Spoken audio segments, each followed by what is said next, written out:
Hello नमस्कार, मी निशा माझ्या आणखीन एका नवीन व्हिडिओमध्ये तुमचं अगदी मनापासून स्वागत करते। पनीर पॉपकॉर्न करून दाखवणार आहे मी। मक्याचे पॉपकॉर्न तर खूप वेळा पाहिले असतील, पण हे पनीर पॉपकॉर्न ही तुम्ही एकदा नक्की जरूर करून बघा। रेसिपी मी तुम्हाला दाखवते। इकडे पाव किलो पनीरचे क्यूब घेतलेत, इकडे कच्चा मक्याचा चिवडा घेतलाय, 2 चमचे कॉर्नफ्लावर, 2 चमचे मैदा घेतलाय, बेसिक आपले मसाले घेतलेत आणि काळी मिरी पूड घेतली आहे। तर मी मीठ घालून घेतलंय आणि त्याच्यामध्ये मी 2 चमचे कॉर्नफ्लावर घालून घेते, 2 चमचे मैदा घालून घेते, बघू शकता तुम्ही। आणि रंगासाठी आणि चवीसाठी थोडंसं काश्मीरी लाल मिरची आणि साधी लाल मिरची पावडर घातली, 1 चमचाभर हळद घातली आहे, काळी मिरी पूड घातली आहे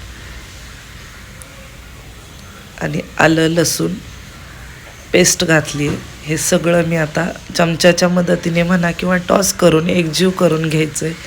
छान असं 10 मिनटं झाकून ठेवलं की छान पाणी सुटतं, जास्त काही हलवाहलवी करायची गरज लागत नाही। आणि छान असं तेल तापायला ठेवलं आहे मी इकडे एका कढईत।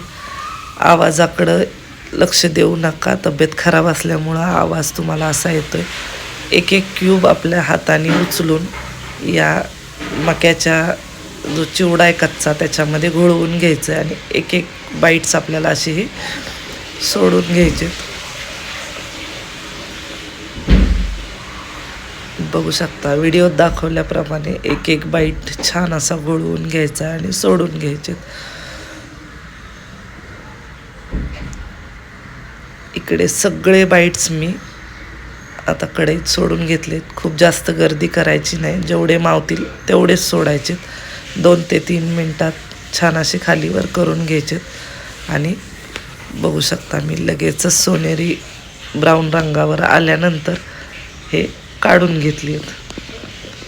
तर मग दिसतेत ना छान। कसे झाले पनीर पॉपकॉर्न? आवडले ना? लागा तयारीला।